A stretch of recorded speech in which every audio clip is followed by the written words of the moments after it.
Graça e paz, meus irmãos. Chegamos à quinta mensagem sobre as palavras de Cristo na cruz. A quinta palavra que os evangelhos registram, que o nosso Senhor, o nosso Salvador, quando já estava preso na cruz, proferiu, ela está registrada somente no Evangelho de João, capítulo 19, versículos 28. João 19, 28 diz o seguinte: Depois, vendo Jesus que tudo estava consumado, para se cumprir a Escritura, disse: Tenho sede. Tenho sede. Duas palavras apenas, com uma mensagem muito profunda. Vamos orar. Pai, fala o nosso coração, ilumina o nosso entendimento e use a minha vida como vaso de barro para que o tesouro do Teu Santo Espírito fale aos corações com edificação e com conforto. Assim eu te peço e te agradeço no nome do Senhor Jesus. Amém. Tenho sede. Você já teve sede? Todos sabemos o que é ter sede, o valor que há num copo de água quando o sol está a pino, por volta do meio-dia, 1h. Aqui, como já lemos nos outros evangelhos, o Senhor Jesus foi preso na cruz por volta das 9h e por volta das 3h ele estava ali ainda exposto naquela cruz, ainda com vida, ainda proferindo frases, e essa, que tem apenas duas palavrinhas, tenho sede, vai nos ensinar muitas coisas sobre como esse Deus governa todas as coisas, como realmente a nossa salvação foi completa, foi garantida. Jesus, depois o contexto literário de João diz, depois de ter acolhido a sua mãe com os cuidados de João, consolado João com a companhia da sua mãe Maria, diz as Escrituras, vendo que não se faltava mais nada para cumprir, ele diz exatamente para cumprir as Escrituras, para mostrar que ele era o Verbo encarnado, que ele era o que toda a palavra de Deus, do Gênesis até o Apocalipse, tinha, mais especificamente o Antigo Testamento, a palavra da lei, dos profetas e dos salmos, para mostrar que ele era o assunto principal de toda a Escritura Sagrada. Ele precisava dizer essas duas palavrinhas, tenho sede.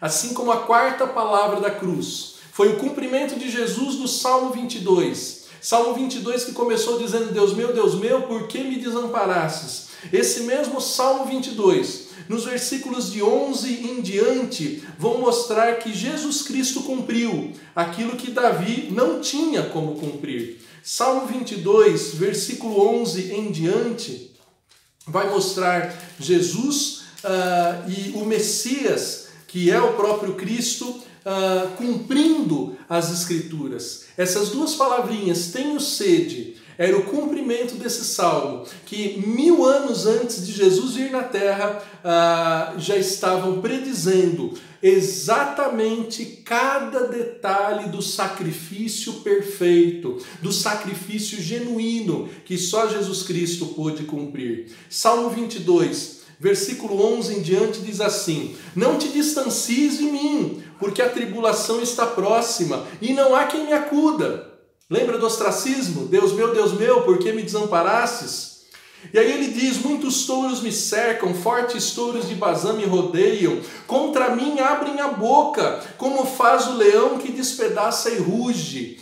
Os homens, os acusadores, a multidão é personificada em feras ferozes que acusavam o Senhor Jesus, quando gritaram, crucifica-o, crucifica-o, e quando não quiseram que Jesus fosse solto, mas preferiram Barrabás ao seu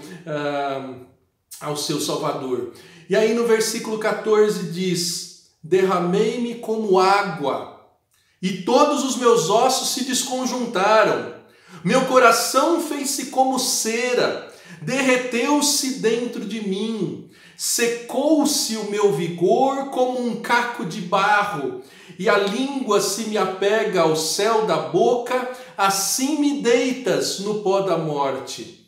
Cães me cercam, uma súcia de malfeitores me rodeia, traspassaram-me as mãos e os pés. Posso contar os meus ossos, eles me estão olhando e encarando. Repartem entre si as minhas vestes e sobre a minha túnica deitam sortes. Não é por acaso, não foi algo sem ser planejado. Tudo aquilo que aconteceu na cruz antes da fundação do mundo foi detalhadamente decretado e nenhum dos fatos preditos, nenhuma das predições deixou de se cumprir. Jesus Cristo não era mais um crucificado. Muitos malfeitores foram crucificados, mas como lemos, só Jesus Cristo teve antes do seu sacrifício toda a sua experiência narrada por Davi. Davi não teve as suas mãos transpassadas, os seus pés transpassados. Davi, ainda que tenha experimentado um desamparo, um momento de isolamento, de ostracismo, ele não experimentou literalmente o que Jesus experimentou. Jesus experimentou todo o seu sangue derramando naquela cruz. Jesus experimentou aquilo que hoje todo médico sabe, que as hemorragias têm como um sintoma claro o sentimento de sede por causa da desidratação.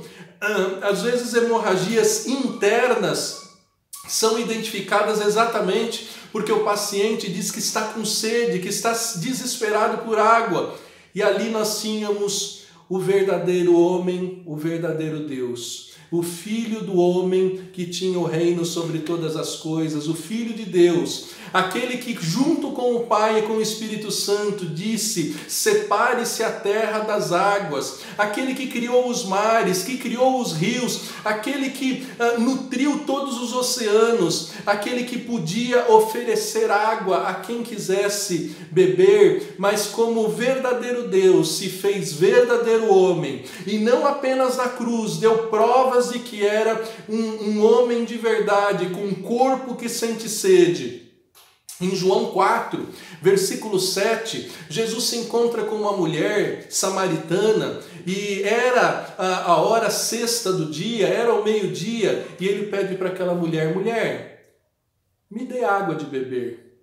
E aquela mulher estranha, como é que um judeu podia pedir água para ela? E Jesus diz assim: olha, se você soubesse quem pede água para você, você pediria água para mim e eu te daria água de beber. Aquela mulher diz: Senhor, você é maior do que o nosso pai Jacó, que nos deu o poço. E mal sabia ela que ela estava diante do verdadeiro, que encheu todos os oceanos, que encheu todos os rios, mas que se fez homem para cumprir a vontade de Deus, para cumprir a justiça de Deus. E o mesmo Jesus, ele diz: a minha comida é fazer a vontade do meu Pai. Ele veio com sede, com fome de cumprir o decreto de Deus e cumpriu cabalmente na cruz, ao ponto de que ele não entrega o seu espírito antes de dizer a palavra, as duas palavrinhas: tenho sede. Jesus sabe o que é ter sede. Jesus experimentou a pior sede, desidratado por aquelas 6 horas aproximadamente que ele ficou na cruz, aquele momento de maior sol, ele ficou desidratado, mas também com as hemorragias das feridas que os pregos lhe causaram, ele experimentou verdadeira sede. Ele não estava teatralizando, ele estava sendo sincero e dando um grito profundo, dizendo: eu tenho sede para que se cumprisse as escrituras de João 19, 28. Queridos, esse fato nos consola em saber que nós temos um Salvador que experimentou todas as coisas que nós experimentamos nessa terra. O livro de Hebreus, no capítulo 4, livro de Hebreus, carta de Paulo aos Hebreus, no capítulo 4, diz que Tendo, pois, a Jesus, o Filho de Deus, como grande sumo sacerdote que penetrou nos céus, conservemos firmes a nossa confissão, porque não temos um sumo sacerdote que não possa compadecer-se das nossas fraquezas. Antes foi ele tentado em todas as coisas à nossa semelhança, mas sem pecado. Acheguemo-nos, portanto, confiadamente, junto ao trono de graça, a fim de recebermos misericórdia e acharmos graça para socorro em ocasião oportuna. Nós não temos um sacerdote, um mediador, um salvador que não sabe das nossas aflições. Nós temos um sacerdote que sabe o que é ter sede. A mais básica das necessidades humanas, sabe o que é sentir falta de água. Jesus sabe, ele se fez homem de verdade, para que ele pudesse ser, como o mesmo texto de Hebreus vai dizer, Hebreus 2:10, porque convinha que aquele, por cuja causa e por quem todas as coisas existem, conduzindo a muitos filhos à glória, aperfeiçoasse por meio do sofrimento o autor da salvação dele. E versículo 14 diz, Hebreus 2:14, visto, pois, que os filhos têm participação comum na carne e sangue, destes também ele igualmente participou, para que por sua morte destruísse aquele que tem o poder da morte, a saber, o diabo, e livrasse todos pelo pavor da morte, estavam sujeitos à escravidão por toda a vida, pois ele evidentemente não socorre anjos, socorre a descendência de Abraão. Aquele que sabe o que eu e você passamos, inclusive sabe o que é sede. Uma sede que talvez não experimentamos porque nunca tivemos uma hemorragia interna, nunca ficamos no sol desidratando por horas e ao mesmo tempo tendo hemorragias externas. Nós não sabemos o que é a sede que ele teve, mas ele sabe da sede que nós experimentamos. E o fato dele ter experimentado essa sede mostra que ele tem o controle nas mãos ao ponto de cumprir toda a palavra que sobre ele falava e que ele é encarnado. Queridos, seja qual for a tua necessidade física, Jesus sabe qual ela é. E ele é poderoso para interceder diante do Pai, para te socorrer.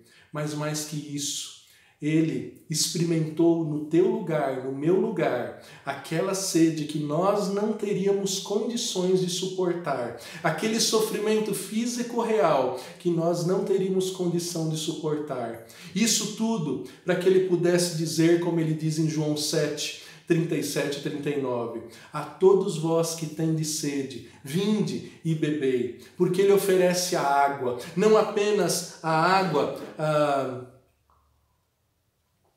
tão urgente para a nossa saúde. Ele oferece o Espírito Santo como água que flui, purificando, lavando, santificando e nos preparando para uma vida eterna. Que não te falte o beber daquilo que vem dos céus. Que não te falte o Espírito Santo de Deus, que consola você nas suas aflições. Que não te falte a gratidão por esse Salvador, que não poupou esforços e sofrimento para que você tivesse a salvação. Que Deus te abençoe e que não falte a mim e a ti sede de Deus. Que nós possamos imitar a Jesus, não num sacrifício impagável como ele, mas que nós possamos ser como Cristo, cuja comida era fazer a vontade de Deus. Ele que tinha sede de cumprir e que cumpriu a palavra do nosso Deus. Que Deus te abençoe e faça você sentir todo o refrigério, toda a boa água que acalma o espírito e o coração, porque vem do alto, vem do Espírito de Deus. Que Deus abençoe através desse Jesus que teve sede.